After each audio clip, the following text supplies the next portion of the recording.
Welcome student in our YouTube channel LR Academy। तो देखिए student, हमारा जो 13 दिसंबर को NTSC का पेपर हुआ था, उस पेपर में जो हमारे फिजिक्स से रिलेटेड क्वेश्चन आए थे, तो आज हम उन क्वेश्चंस को डिस्कस करेंगे। तो अगर हम क्वेश्चन के लेवल की बात करें तो क्वेश्चन कुछ एक हाई लेवल के भी हैं, लेकिन अगर हम इनको करते हैं तो 2 या 4 क्वेश्चन ही ऐसा महसूस होगा कि हाई लेवल के हैं। बाकी सारे क्वेश्चन ठीक हैं। बच्चे ने अगर अच्छी तैयारी कर रखी है तो इजीली कर सकता है, कोई ज़्यादा वो नहीं है।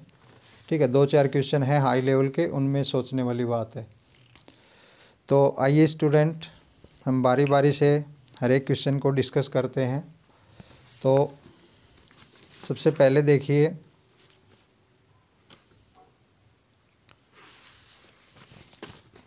हम क्वेश्चन लेते हैं। ये क्वेश्चन है 63 इस पेपर में। तो क्वेश्चन क्या है? When sound is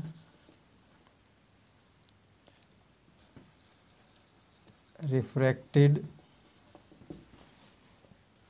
from air to water,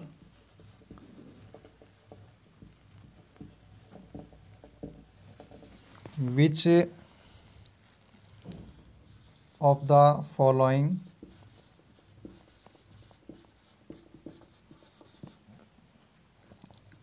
will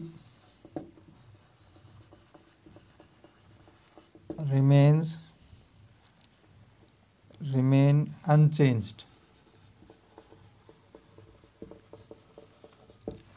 देखिए स्टूडेंट, इस क्वेश्चन में आपसे पूछा गया है कि जब साउंड है वो एयर से, ठीक है, जैसे मान लीजिए ये वाटर है, ठीक है, तो वाटर आपका क्या है? डेंसर मीडियम है। ये एयर है।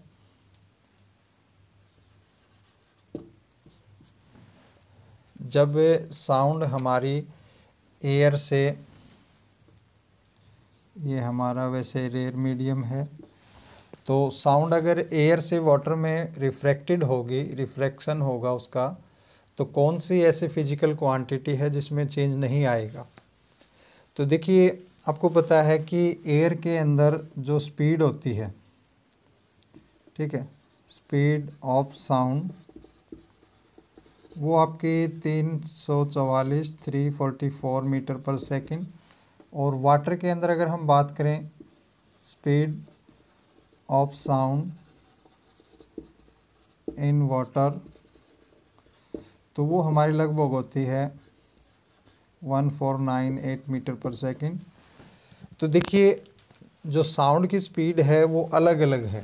जब स्पीड चेंज होती है तो इसका मतलब स्पीड तो आपकी क्या हो गई? स्पीड है वो आपकी चेंज हो रही है, और स्पीड के साथ हमारी वेवलेंथ भी चेंज होती है। वेवलेंथ है वो भी चेंज होगी, ठीक है। और जो हमारा इसमें वेव नंबर दे रखा है, वेव नंबर जो कि हमारा क्या होता है, k = 2π/λ। तो इसमें अगर ये चेंज होगी वेवलेंथ, तो आपका वेव नंबर भी चेंज होगा। लेकिन इसके अंदर जो फ्रीक्वेंसी है, फ्रीक्वेंसी रिमेन अनचेंज्ड, ठीक है। तो इसका आंसर आएगा आपका फ्रीक्वेंसी, ठीक है। फ्रीक्वेंसी है वो हमारी चेंज नहीं होगी। तो ऑप्शन ए जो दे रखा है इसमें फ्रीक्वेंसी, ये है हमारा करेक्ट, ठीक है। जब ये साउंड है, जब ट्रैवल करती है एयर से वाटर, ठीक है, तो उसमें क्या होता है? स्पीड चेंज हो रही है। आपको दिख रही है भाई स्पीड का कितना फ़र्क है साउंड की स्पीड का दोनों मीडियम के अंदर। तो स्पीड चेंज हो गई तो इसका मतलब वेवलेंथ भी चेंज हो गई वेव की, और वेवलेंथ चेंज होगी तो वेव नंबर भी चेंज हो गया। लेकिन हमारी फ्रीक्वेंसी है वो अनचेंज्ड रहती है। तो इसका आंसर आएगा फ्रीक्वेंसी।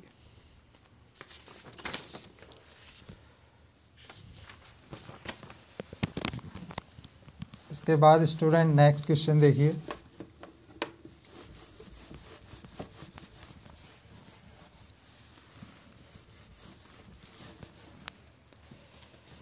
नेक्स्ट है हमारा क्वेश्चन, इसमें 69 है। ठीक है, ये इसमें आपको ये इस तरह का फिगर गिवन है। ये आपका पेंडुलम है और एक पेंडुलम आपका इस साइड है। ठीक है, इनके जो बीच की जो डिस्टेंस है वो आपको a गिवन है, इनके बीच की डिस्टेंस है वो a है। और जब ये ऑसिलेट करते हैं तो ये पेंडुलम आपका इस पोजीशन पे आ जाता है और ये पेंडुलम आपका इस पोजीशन पे आ जाता है। ठीक है, अब इनके बीच में सेंटर टू सेंटर हम बात करें तो ये c डिस्टेंस है। ठीक है, तो इन दोनों का मास सेम है, इसका भी m है, इसका भी m है। तो आपसे क्या पूछा गया है स्टूडेंट, एक बार क्वेश्चन सुनेंगे। 2 masses of m each are suspended side by side at distance a by 2 equal threads of length b. If alpha is the angle that threads make with vertical due to attraction between masses, then alpha। ठीक है, जो alpha है हमारा ये angle है, ये हमारा alpha है एंगल। तो आपको बताना है फोर्स से इनके बीच में अट्रैक्शन बिटवीन मासेस। तो देखिए ये आपका क्वेश्चन है, इनका मासेस सेम है, इनके बीच का डिस्टेंस c है, a डिस्टेंस सेपरेट है, ये एंगल हमारा अल्फ़ा है। तो देखिए आपको पता है भाई ये थ्रेड है, इसके अंदर टेंशन है, टेंशन ये T होगी। ठीक है, इसका जो वेट है वो डाउनवर्ड एक्ट करेगा, W is equal to mg। ये आपका नीचे की ओर एक्ट कर रहा है। ठीक है, तो आप टेंशन को रेक्टेंगुलर कंपोनेंट्स में रिजोल्व कर लेंगे। ठीक है, जो टेंशन का एक कंपोनेंट आपका ये होगा और एक कंपोनेंट ये होगा, ये एंगल हमारा अल्फ़ा हो जाएगा। तो ये हमारा होगा T cos थीटा। टेंशन को हमने कंपोनेंट्स में रिजोल्व कर लिया, ये हो जाएगा T sin थीटा। ठीक है, अब देखिए इस फोर्स को तो ये बैलेंस किए हुए है। ठीक है, T sin थीटा इस तरफ लग रहा है, तो इस तरफ हमारा क्या है, ग्रेविटेशनल फोर्स। Gravitational force. ठीक है, तो ये दोनों अगर हम इक्विलिब्रियम की बात करें तो ये दोनों फोर्सेज इक्वल हैं और ये इक्वल हैं। मीन्स आपकी इक्वेशन हो जाएगी T cos theta is equal to mg। ये आपका हो गया फर्स्ट। और सिमिलरली T sin थीटा, यहाँ पर देखो अल्फ़ा दे रखा है तो आप यहाँ पे अल्फ़ा ले लें। चलो ठीक है, अल्फ़ा गिवन है तो अल्फ़ा ले लेते हैं हम, ये अल्फ़ा है तो अल्फ़ा हो जाएगा।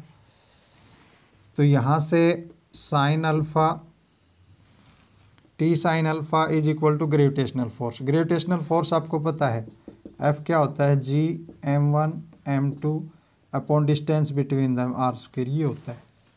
तो मासेज इन दोनों के सेम है, तो ये हो जाएगा G m और इनके बीच की डिस्टेंस क्या है c, तो अपॉन में c।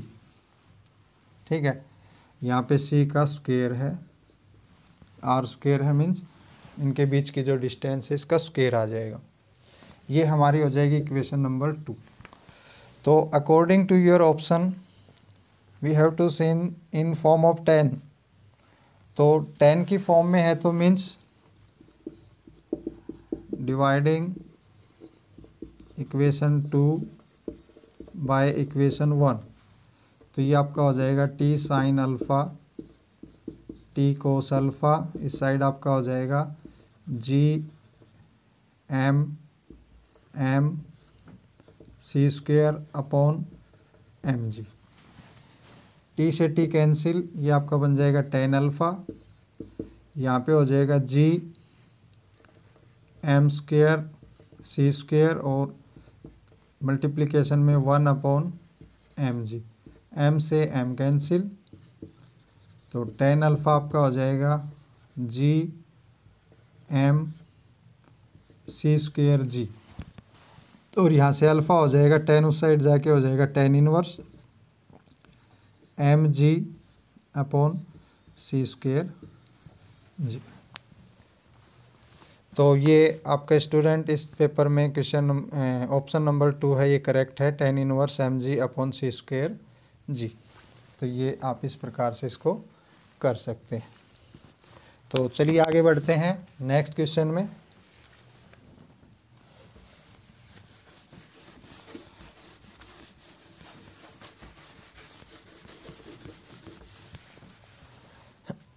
नेक्स्ट क्वेश्चन है 61 है, इसके अंदर टू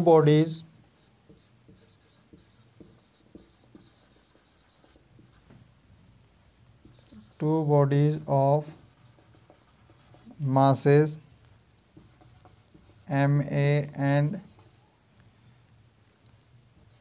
mb, इसके अंदर आपका क्या है ma greater than mb are dropped from heights और dropped from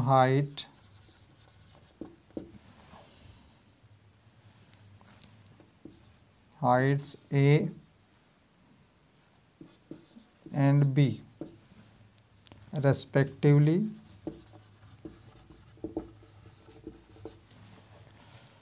the ratio of the velocity with which they reach in ground, आपको क्या बताना है, the ratio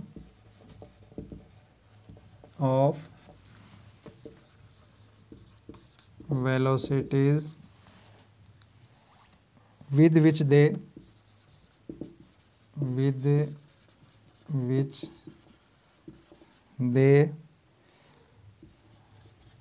reach ground is, ठीक है।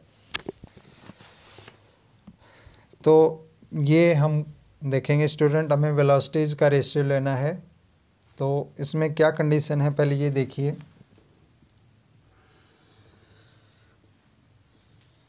ये आपका ग्राउंड है,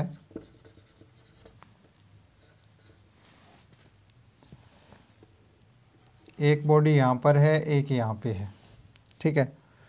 उनकी हाइट्स दे रखी हैं, मान लीजिए ये आपकी ए हाइट पे है और ये बी हाइट पे, ठीक है। ए और बी इनकी हाइट दे रखी हैं, तो ये हाइट डिस्प्लेसमेंट हो गया, मतलब ये बॉडी यहाँ से ग्राउंड तक ए डिस्टेंस ट्रेवल करेगी, ये यहाँ से ये बॉडी 1 ले ली, ये हमने 2 ले ली, ये बी डिस्टेंस ट्रेवल करेगी, ठीक है। इनको ड्रॉप किया गया है, तो ड्रॉप कर रहे हैं, तो सॉल्यूशन में हम देखेंगे ड्रॉप कर रहे हैं तो इनिशियल वेलोसिटी 0, ठीक है। तो सबसे पहले आप क्या करें कि आपको वेलोसिटीज निकालनी है, तो वेलोसिटी के लिए डिस्टेंस तो गिवन है, आपको टाइम चाहिए, तो आप टाइम निकाल लीजिए using s = ut + half at square, ठीक है। ग्रेविटेशन का केस है, तो हम ए हमारी चेंज इनटू gt स्क्वेयर हो जाएगा। तो इस केस में आप ले लीजिए s1 ut1 हाफ gt1 का स्क्वेयर। अब इनिशियल वेलोसिटी 0, तो ये फैक्टर 0, s1 आपका क्या है a, तो a =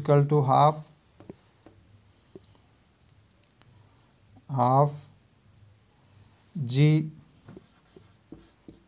स्क्वेयर, ठीक है। तो g को आप राउंड ऑफ में 10 मीटर पर सेकंड स्क्वेयर ले लीजिए, तो आपका a आ जाएगा 10/2 t स्क्वेयर तो यहाँ पे ये 5 हो गया, तो टी स्क्वेयर आपका हो जाएगा a/5 T1 ले रहे हैं ना हम, तो T1 हो जाएगा √a/5। ठीक है। इसी तरह से आप सिमिलरली S2 लेंगे तो B हमारा आ जाएगा, मतलब T2 बोलें आप, T2 आ जाएगा √b/5। अब आपको वेलोसिटीज़ का रेशियो लेना है, तो मीन से v1/v2, तो ये हो जाएगा S1/T1 और S2/T2। तो v1 v2, S1 आपका क्या है a, t आपका क्या है √a/5, ऐसे ले लीजिए आप इसको। इसी तरह ये b √b और √5। अब इस a को हम ऐसे लिख सकते हैं √a/√a, तो v1 v2 √a/√a/5 अपॉन, इसी तरह b को तोड़ लीजिए आप, √b और √5। a से a कैंसिल, b से b कैंसिल। ठीक है, तो यहाँ पे ले लेते हैं इसको, तो यहाँ से हमारा v1 और v2 आ जाएगा, ऊपर से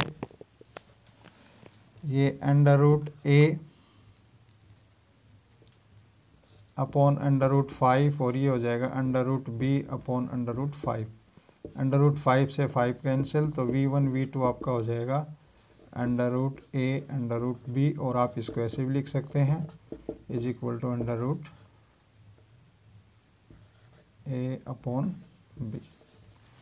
तो ये आपका आ गया √a/b, और ये आपका ऑप्शन नंबर 4 है इस क्वेश्चन में, तो आपका option number 4 is correct.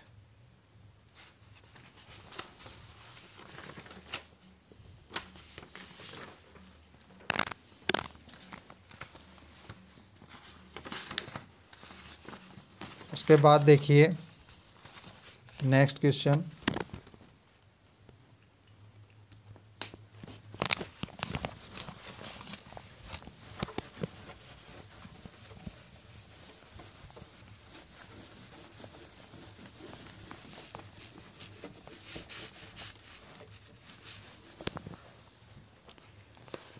Next question है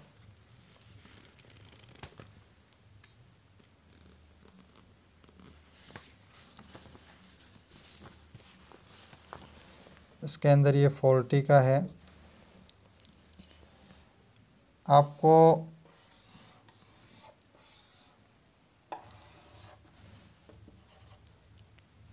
ये पॉइंट A है, ये पॉइंट B है, और ये 5 वायर्स गिवन है जिनका रेजिस्टेंस है इसका 1 ओम, ये भी 1 ओम, 1 ओम, 1 ओम, 1 ओम।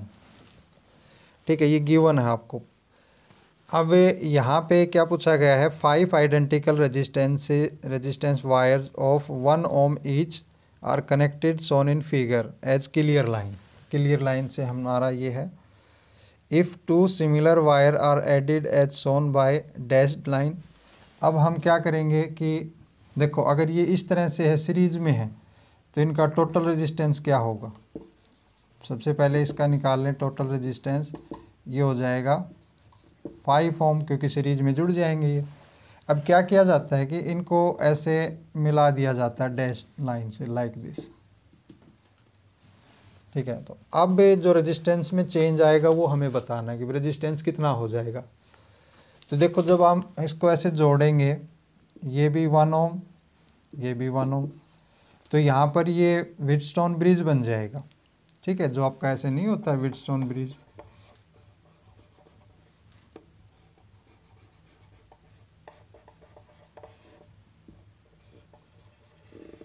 अब ये भी 1, ये भी 1, 1, 1, 1, तो व्हीटस्टोन ब्रिज बनते ही यहाँ करंट फ्लो नहीं करेगा, तो इसको हम काउंट नहीं करेंगे।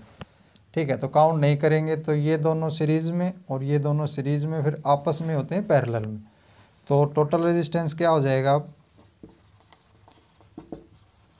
टोटल रेजिस्टेंस हो जाएगा हमारा, इसका आप कर लीजिए 1 + 1 2। पहले तो RP निकाल लें यहाँ से, 1/RP, तो 1 + 1 2 और 1 + 1 2, तो 1/2 + 1/2, 2 LCM आ जाएगा, 2 कैंसिल, तो 1/1, तो यहाँ से RP आ जाएगा 1। तो ये सीरीज़ में 2, ये सीरीज़ में 2 और फिर ये आपस में पैरेलल हैं, तो इनका आ गया 1। तो अब ये इस तरह से बन जाएगा, इनका इस कम्बिनेशन का यहाँ से यहाँ तक रेजिस्टेंस बन गया 1, और ये तो 1 ओम 1 ओम 1 ओम। तो A से B तक सीरीज़ में है, तो 1 2 3, तो आपका कितना रेजिस्टेंस क्या हो जाएगा, रेजिस्टेंस इज इक्वल टू 3। ठीक है, तो सिंपल है, ये भी व्हीटस्टोन ब्रिज बन रहा था, तो हम इसको ऐसे कर सकते हैं।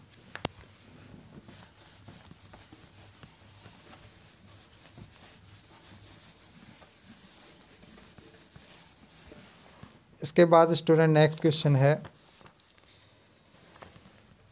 ये इसके अंदर क्वेश्चन नंबर 100 था। Which of the following curve, हमें कर्व गिवन है, best represent the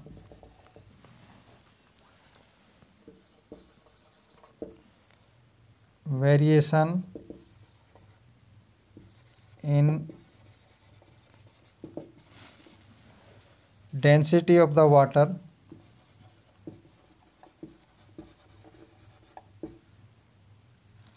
with temperature।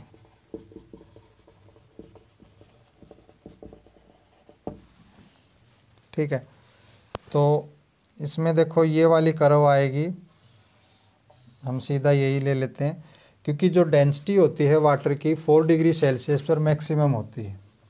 ये आप देखेंगे सॉल्यूशन के अंदर कि density of water is maximum at 4 degree Celsius. तो जो ये हमारा ग्राफ है, यहाँ पर आपका कितना है,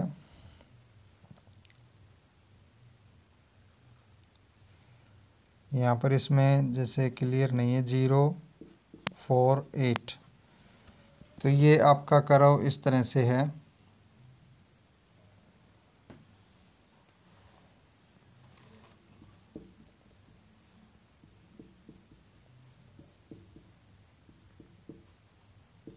ठीक है, तो यहाँ पे देखो 4 जो अपनी 4 डिग्री सेल्सियस पे डेंसिटी क्या है, मैक्सिमम है। ठीक है, तो मैक्सिमम है तो 4 से नीचे भी मिनिमम होगी, 4 से आगे भी डेंसिटी मिनिमम होगी। तो इसमें ये ऑप्शन नंबर 2 है, ये ग्राफ हमारा करेक्ट हो जाएगा।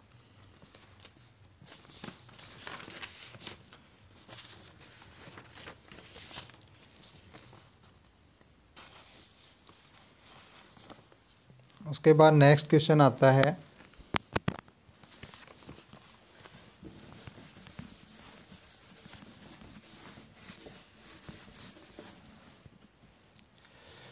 To metal pieces when immerse in liquid, 84 है।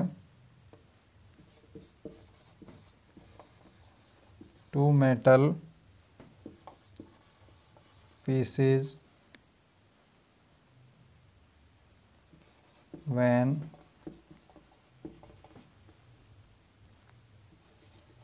immersed in liquid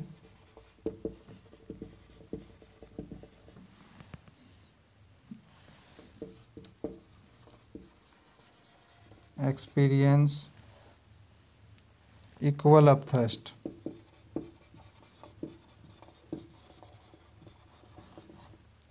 on them, then देखो ऑप्शन है, both pieces must have equal weight, both pieces have equal density, both pieces must have equal volume, both pieces must have equal depth। तो देखिए ये जैसे हमारा water है और कोई ऑब्जेक्ट इसके अंदर जब इमर्ज होता है कोई ऑब्जेक्ट, तो उसके ऊपर जो एब्थ्रस्ट फोर्स लगता है वो हमारा क्या होता है, एच रो जी, कि वो कितनी हाइट पे है, वाटर की डेंसिटी क्या है, और जी की वैल्यू आपको पता ही है। ठीक है, तो इसमें देखिए वेट का तो कोई है ही नहीं। ठीक भाई, यहाँ पर हम बात करें कि जो अपथ्रस्ट फोर्स है वो हाइट पे, डेंसिटी पे, हाइट कितनी हाइट पे है तो सेम हाइट पे है, डेंसिटी वाटर की दोनों के लिए सेम है, जी की वैल्यू सेम है। तो यहाँ पे क्या होगा कि जो फैक्टर होगा वो होगा वॉल्यूम। ठीक है, अगर ये दोनों बॉडीज़, जो दोनों मेटल पीसीज हैं वो जो वाटर में इमर्ज किए हैं, अगर वो उनके ऊपर सेम अपथ्रस्ट लग रही है, तो सेम अपथ्रस्ट का मतलब क्या है, उन दोनों का वॉल्यूम क्या है, सेम है। ठीक है, तो इसमें हमारा ये आंसर करेक्ट हो जाएगा कि both pieces must have equal volumes.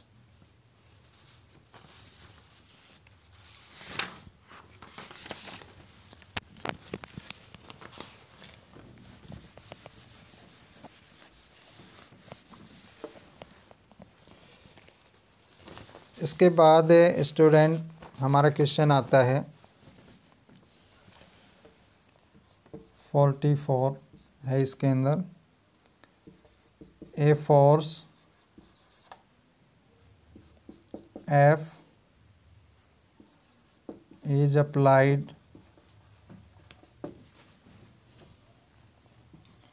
on one end of a rope of length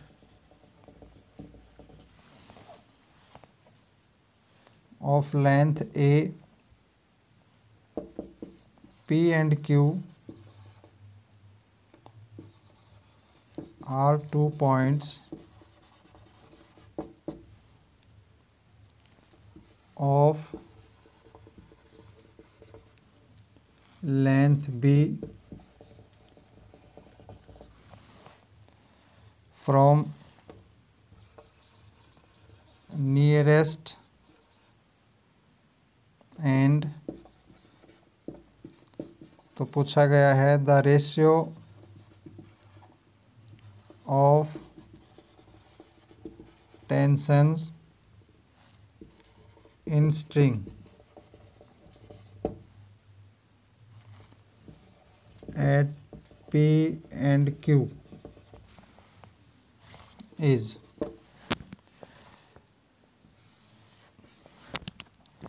देखो ये एक रोप है, ठीक है, इसके ये 2 पॉइंट हैं, ये आपका Q पॉइंट, ये P पॉइंट, और ये आपका फोर्स लग रहा है F। तो ये यहाँ से ये B डिस्टेंस है, ये इसकी लेंथ B है, और यहाँ से जो है ये से पॉइंट है अपना,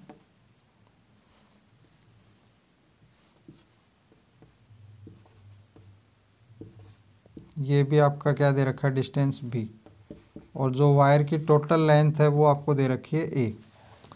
तो आपको इनके जो टेंशन क्रिएट होगी वो टेंशन का रेशियो देना है आपको। तो मान लीजिए P1 के ऊपर आपने ले ली टेंशन T1 और इसके ऊपर टेंशन ले ली T2। ठीक है, तो पहले आप इससे का क्या निकालें कि आपको पता है कि ये पोर्शन अलग निकाल लें पहले इस कंडीशन में। जैसे आपने ये वायर ले ली, ठीक है, इसकी लेंथ आपकी गिवन है B, यहाँ पे फोर्स लग रहा है F, तो टेंशन लगेगी इस डायरेक्शन में T1।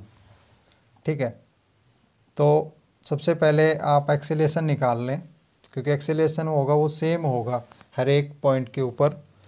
तो इसके लिए क्या करेंगे, देखो मान लीजिए इस वायर का टोटल मास आपने ले लिया कैपिटल M। ठीक है, तो टोटल मास कैपिटल M हो गया।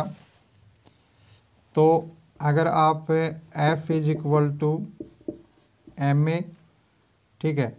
और यहाँ से एक्सीलरेशन क्या हो जाएगा, F/m।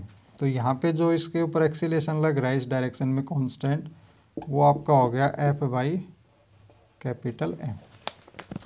ठीक है। अब आप इसका क्या निकालें, इसका मास निकालें कि b मीटर लेंथ का कितना मास है। तो देखो टोटल लेंथ आपकी क्या है, a। ठीक है, ये आपका एक्सीलरेशन के लिए है, AC कर देता हूँ, कंफ्यूज ना होंगे क्योंकि ये, तो देखो इसमें ये एक्सीलरेशन आ गया। अब जो a meter wire having mass क्या है, M। ठीक है, तो 1 मीटर वायर का मास क्या हो जाएगा, M/A। और b मीटर वायर का मास क्या हो जाएगा, MA × B। ठीक है, तो ये आपका हो गया MB/A। ये मास हो गया इस B का। ठीक है, तो यहाँ से देखिए आपका एक्सीलरेशन इस डायरेक्शन में है ये, तो नेट फोर्स आपका इस डायरेक्शन में होगा जो कि क्या होगा, नेट फोर्स M में। तो इस डायरेक्शन में जा रहा है तो यहाँ से इक्वेशन बन जाएगी, नेट फोर्स आपका क्या होगा, F-T1 = आपका मास है ये MBA और एक्सीलरेशन आपका ये है F/m। तो m से m कैंसिल हो जाएगा, यहाँ से ये नेगेटिव इसको इस साइड ले जाएं और ये आपका क्या हो जाएगा, इस साइड लेके आएंगे तो F - FB/A। ये आपकी आगे टेंशन T1। ठीक है, बिल्कुल इजी है। ये फोर्स इधर लग रहा है, टेंशन इधर लग रहा है, और नेट फोर्स इस डायरेक्शन में, तो जिस डायरेक्शन में होता है तो ये इसका मैग्नीट्यूड ज़्यादा है तो F - T1, और वो नेट फोर्स क्या है, M में। तो M आपका इसका मास आपका ये है MBA, और इसका एक्सीलरेशन क्या है, F/m। M से M कैंसिल, तो T1 आपकी ये आ गई।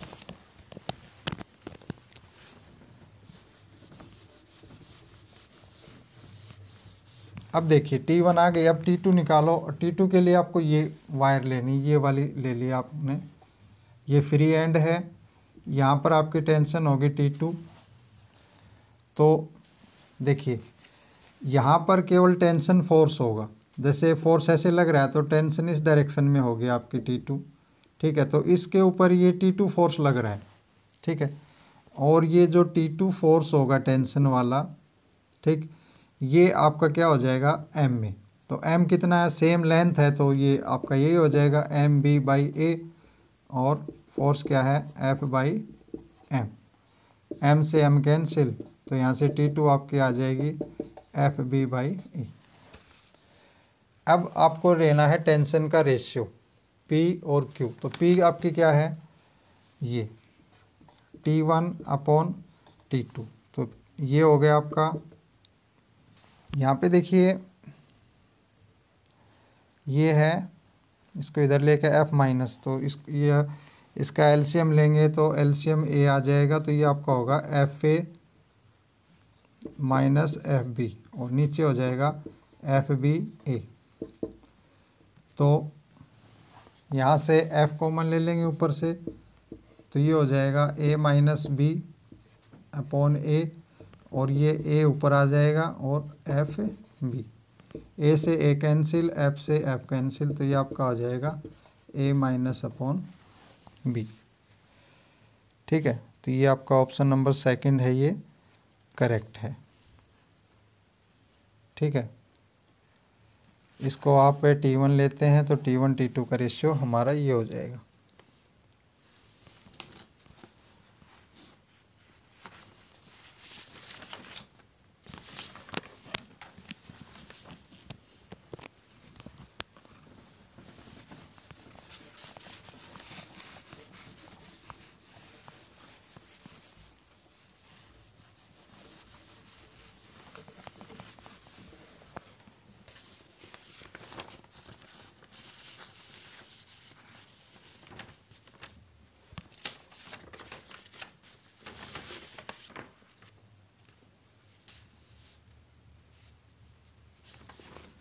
इसके बाद नेक्स्ट क्वेश्चन है इसके अंदर 82। ये आपका एक होलो स्फीयर दे रखा है, ठीक है। ये इसका डायमीटर हो गया और यहाँ ये सेंटर सी हो गया।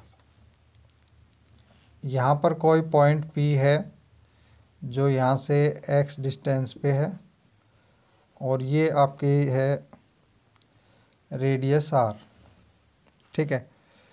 तो the force between a hollow sphere of mass M and a point mass M at P inside, ये पॉइंट पी अंदर है। तो आपको क्या बताना है, फोर्स बिटवीन ये होलो, ये आपका क्या है होलो स्फीयर और ये पॉइंट पी है, इसके बीच में आपको इलेक्ट्रोस्टैटिक फोर्स बताना है क्या होगा। तो देखिए ये जो पॉइंट है, अब आपको पता है कि एफ हमारा क्या होता है, electric field multiply by charge. अब यहाँ पर ये होलो है तो अंदर कोई इलेक्ट्रिक फील्ड नहीं है। इलेक्ट्रिक फील्ड क्या होती है, परपेंडिकुलरली आउटवर्ड। तो यहाँ पर अगर ई जीरो हो गया तो एफ आल्सो भी जीरो, ठीक है। तो एक तो ये तरीका है, एफ जीरो आ जाएगा। और दूसरा क्या होता है कि होलोस्फीयर और पी के बीच का जो डिस्टेंस होता है, अगर ये पॉइंट यहाँ इसके सरफेस पे लाई करता तो जो रेडियस है उसका बीच का डिस्टेंस हो जाता। लेकिन अब ये अंदर लाई कर रहा है, तो अंदर लाई कर रहा है तो इसमें जो डिस्टेंस है वो इररिलेवेंट हो जाता है।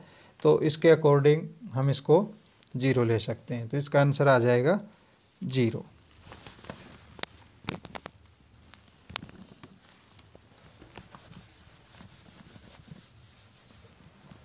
इसके बाद नेक्स्ट क्वेश्चन है, इसके अंदर है 48। इसमें ये आपको ग्राफ गिवन है,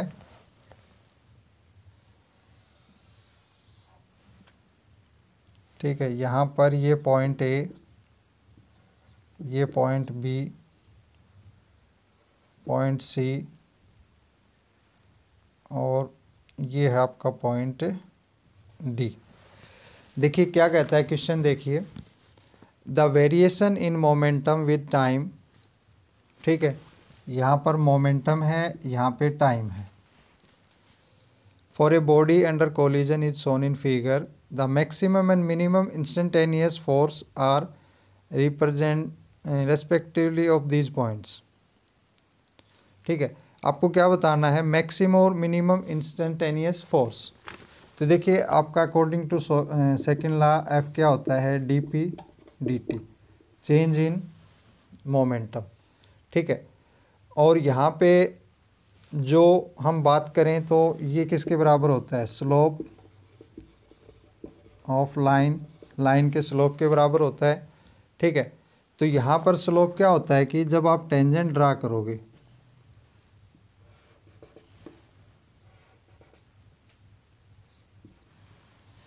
तो जो ये एंगल होता है, ये जिसका एंगल, ये थीटा डी ले लो, ये थीटा सी, ठीक है। ये आपका थीटा बी और ये एंगल आपका होगा थीटा ए। तो जो जिसका एंगल ज़्यादा होता है, मीन्स स्लोप ज़्यादा होता है, तो वहाँ पर मैक्सिमम मोमेंटम होगा और जिसका स्लोप कम है वहाँ पर मिनिमम। तो यहाँ स्लोप सबसे ज़्यादा किसका है, मतलब जो एंगल सबसे बड़ा कौन सा है, थीटा डी, ठीक है। ये मैक्सिमम है और थीटा ए है वो आपका मिनिमम है। तो आपके पॉइंट आ जाएंगे डी और ए, डी मैक्सिमम के लिए और ए आपका मिनिमम के लिए। तो इसका आंसर हो जाएगा D A.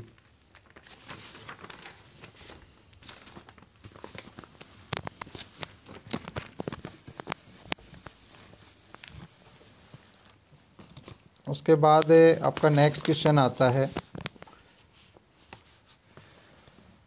Question number 67।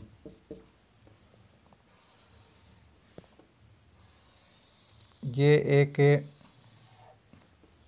Slope है, ये एंगल है थीटा,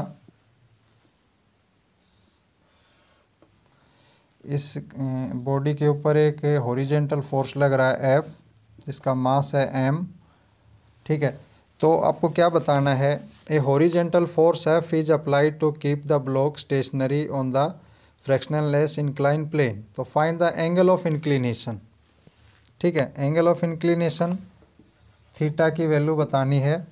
कब? When force is equal to the weight of the body, F is equal to mg। ठीक है, तो हम क्या करेंगे, थीटा की वैल्यू निकालनी है तो इसको हम अलग से ले लेते हैं। इसको हम कंपोनेंट्स में रिजोल्व करेंगे।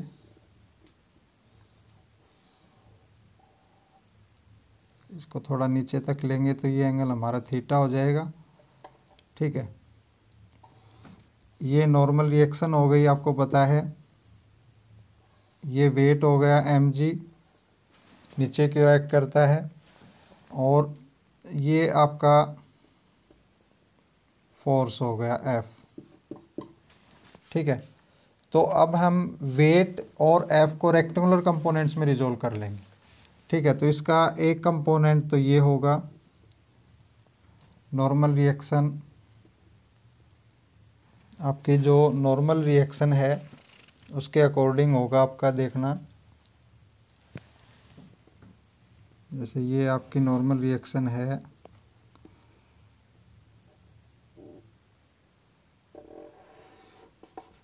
एन, तो इसको हम रेक्टेंगुलर कंपोनेंट्स में रिजोल्व करेंगे लाइक दिस। सबसे पहले हम फोर्स को करेंगे। ठीक है, रेक्टेंगुलर, तो ये आपका एंगल थीटा होगा, तो ये आपका हो जाएगा F कोस थीटा, ये आपका हो जाएगा F साइन थीटा। वेट का एक कंपोनेंट ये हो जाएगा और एक ये हो जाएगा।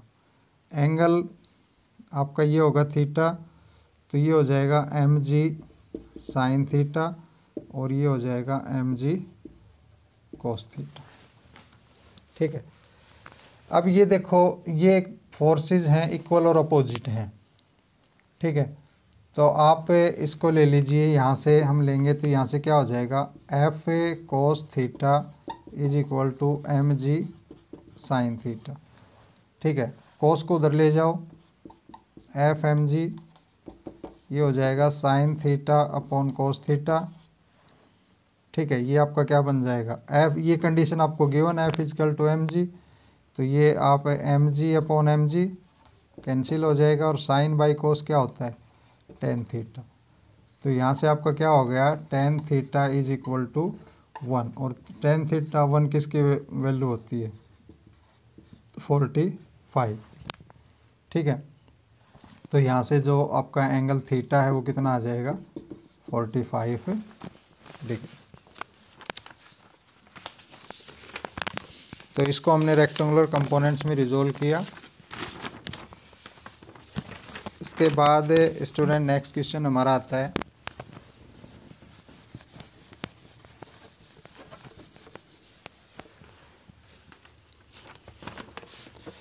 ये एक आपको सर्किट गिवन है।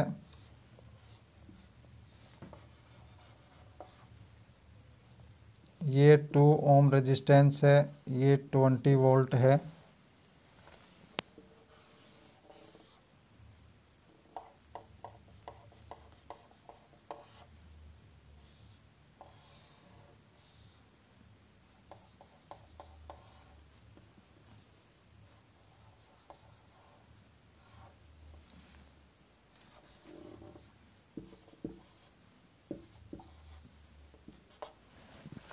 देखिए स्टूडेंट, ये है, इसमें पूछा है कि जो गिवन है उसमें से कौन सी स्टेटमेंट सही है।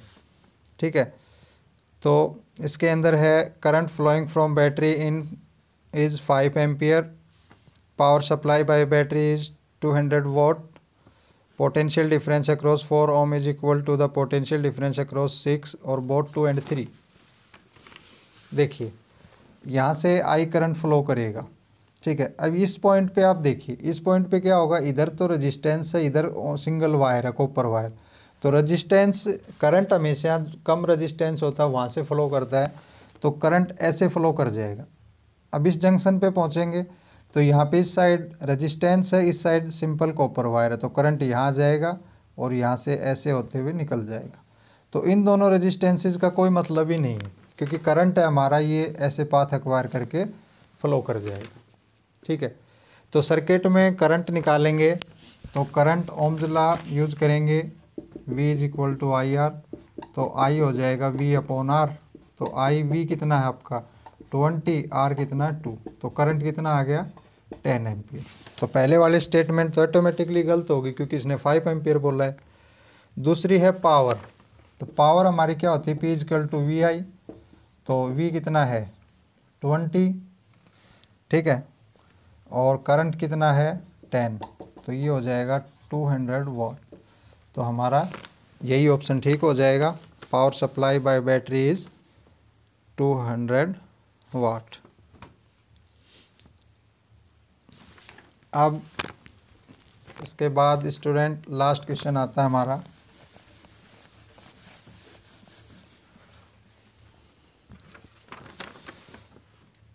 इसका ऑप्शन 2 ठीक हो जाएगा। Power supply by battery is 200 वाट। अब लास्ट क्वेश्चन देखिए, क्वेश्चन नंबर है ये 57।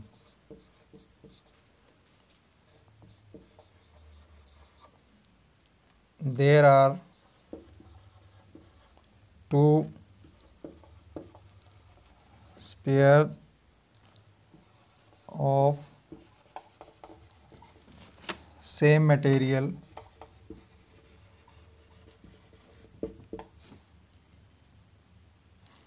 and radius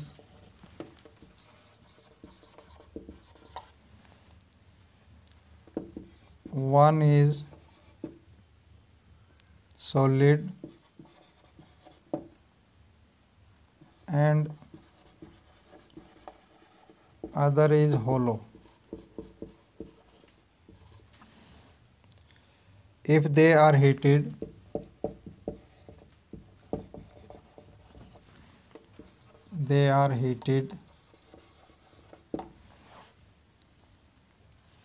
to same temperature,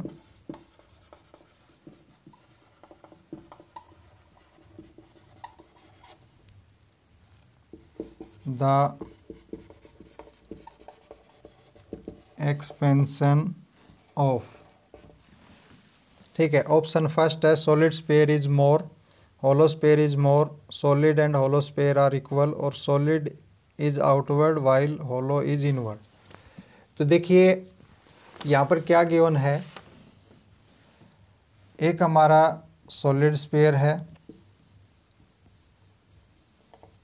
और एक होलो है, ठीक है, ये आपका सॉलिड है, सॉलिड, और ये है होलो, ठीक है। अब देखो इनकी क्या क्या सिमिलरिटीज़ हैं, दोनों का सेम मटेरियल,